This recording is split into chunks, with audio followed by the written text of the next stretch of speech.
Welcome. I'd like to introduce myself. I'm Lars Hyland from Totra, the learning management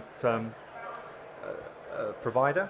And I'd like to talk to you today about something I call the reinvention economy. And I think it sort of characterizes the world that we are living in right now.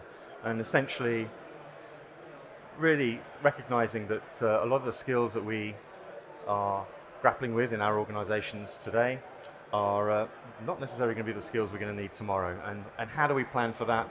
How do we procure our learning platforms and systems? And how do we cope with this world that we're entering?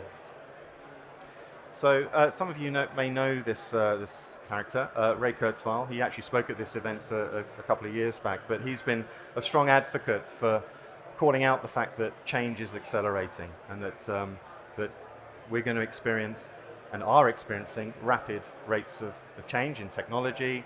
And now we're already seeing that affecting not just isolated sort of sectors, but it's affecting everything across our economy. And indeed, political landscape. Just look at what's happening with Brexit, with Trump. Indeed, the ability to plan ahead and the uncertainty that creates is a challenge for us, and it's a challenge for us arguably as individuals, as employees, and of course as decision makers inside organizations. What this is leading to is a dramatic drop, really, in the lifespan of organizations. Professor Richard Foster of Yale University and McKinsey analyzed the territory around this and recognized that over the past 50 odd years, the average lifespan of organizations has fallen down to 15 years. It used to be sort of 50, 70 year plus. And this rate of change is illustrating that we need organizations to be more agile in their approach, to be able to deal with this sort of the market forces around them and the effects of technology on their sector. So this uncertainty is becoming our only certainty, it feels. And so how do we cope with that? Well, the result of this is that we've got the competitive cycle of products and services is shortening. The need to reinvent the way in which we operate and the way we work is increasingly challenged. I mean, just look at like organizations such as Kodak, Nokia, big brands fairly recently or in the past 5 sort of years, and have disappeared and being replaced by new organizations and new ways of doing things that fundamentally the technology is affecting. So the ability to an organization to have employees or have their staff learn new skills and learn new behaviors and new ways of doing things is absolutely critical to the survival of an organization. And indeed, organizations themselves are changing in the way they're made up. They're no longer purely hierarchical in their decision-making structures. They're very much more network-oriented and increasingly porous. I mean, look at organizations such as Uber, in particular, who have employees, but they're not employees. There's lots of regulatory debate about whether they're employees, and that's creating issues around how do you train, how do you get consistency, how do you get a common level of competency across an organization. So it's changing the way in which we're offering learning to our staff and to us as individuals. In fact, the responsibility of learning is falling more and more on us as individuals, perhaps in the workplace, but also as an organization and as L&D professionals in organizations, we need to be able to support that pace and to support that dynamic. So it's more continuous learning, it's less about being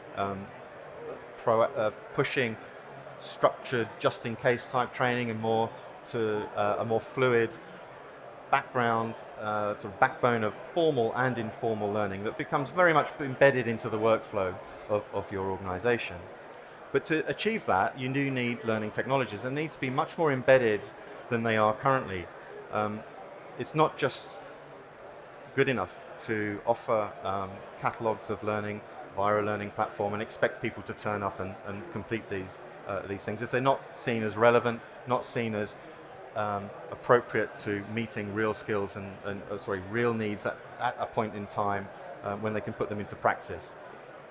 So those effective learning technology skills are really critical, and that's why we're all here today in this event.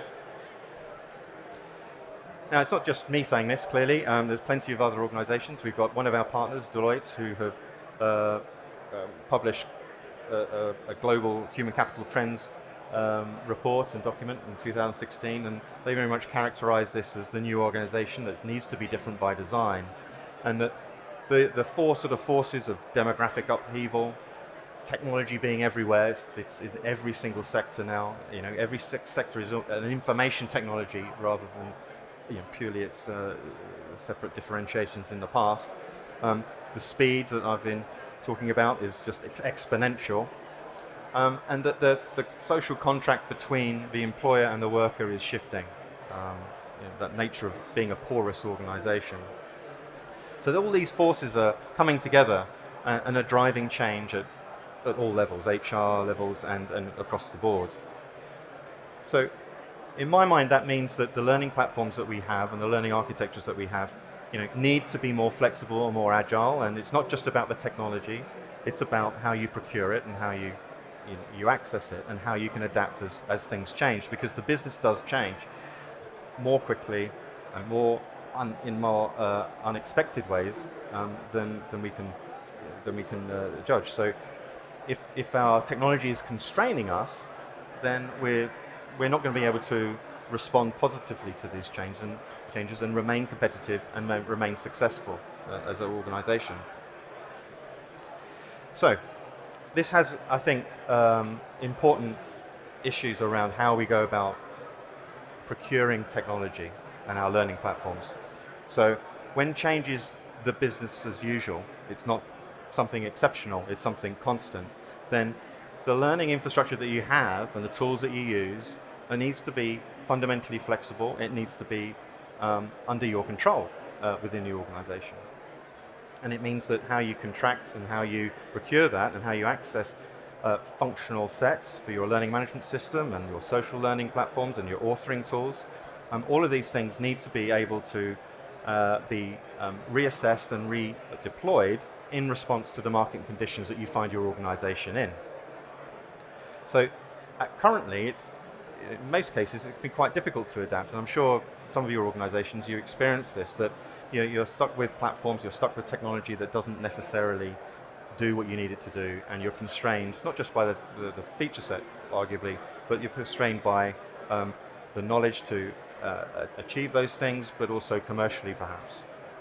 So which is resulting in quite low satisfaction levels too often with the technology that's there. So it's really crucial, I think, to be able to be thinking about the technology that you're using and being clear that you're in control and that you're not going to be constrained in any unnecessary ways. So rather than maybe a more proprietary approach, which usually demands a one-size-fits-all sort of thinking, increasingly starts to feel like one-size-fits-none, because you need to differentiate, you need to be able to specialize and respond quickly and agilely to the market that your organization is serving.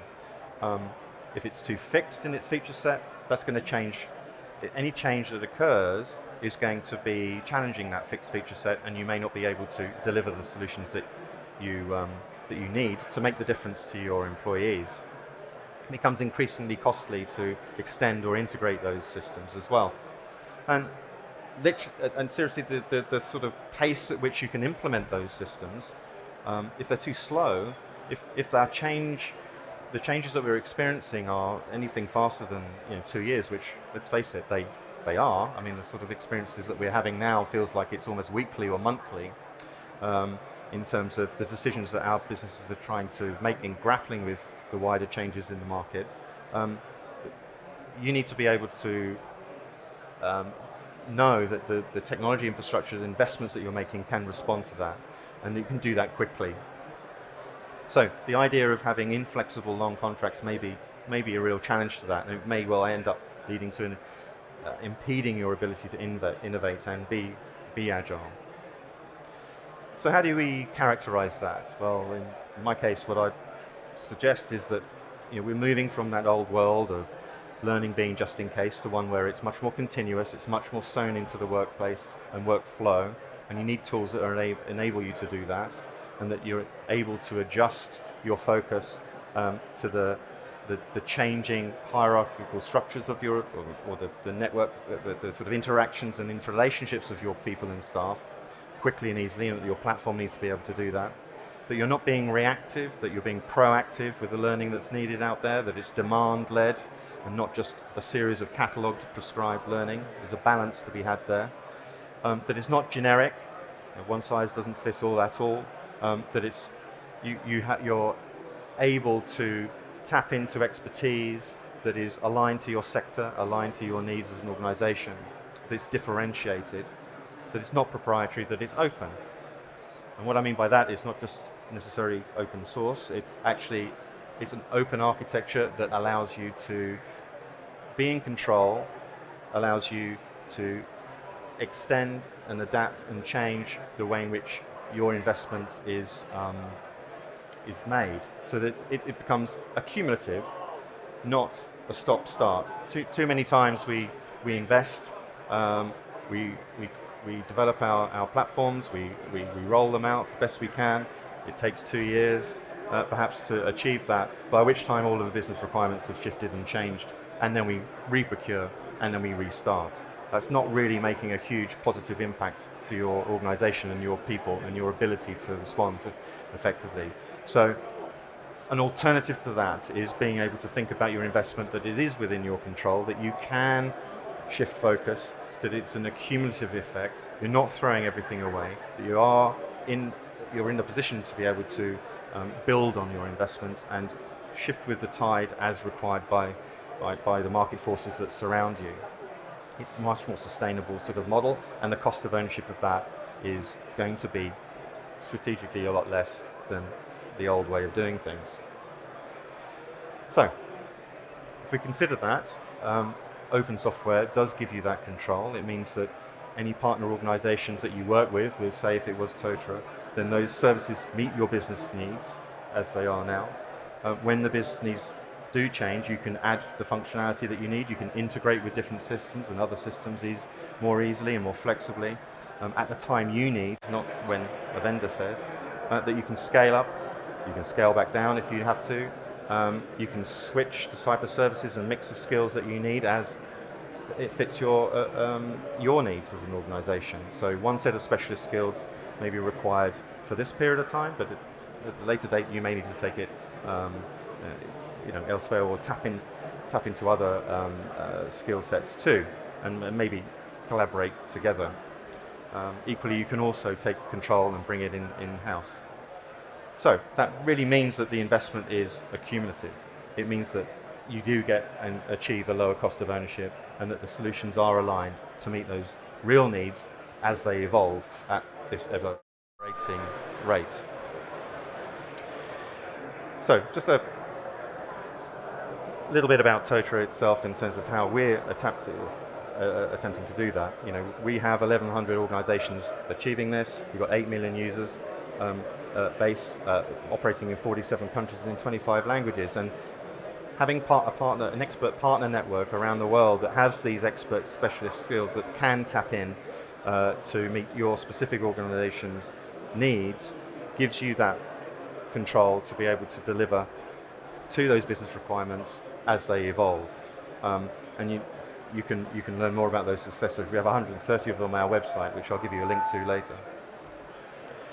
One example is AJ Bar, and an interesting quote here, that as a result of investing in this platform, they are able to be thinking about the future, and they can adapt and really leverage the flexibility of the platform itself as those needs shift and change. So they're in a better position to reinvent the way in which they're learning and offering their learning services as a result.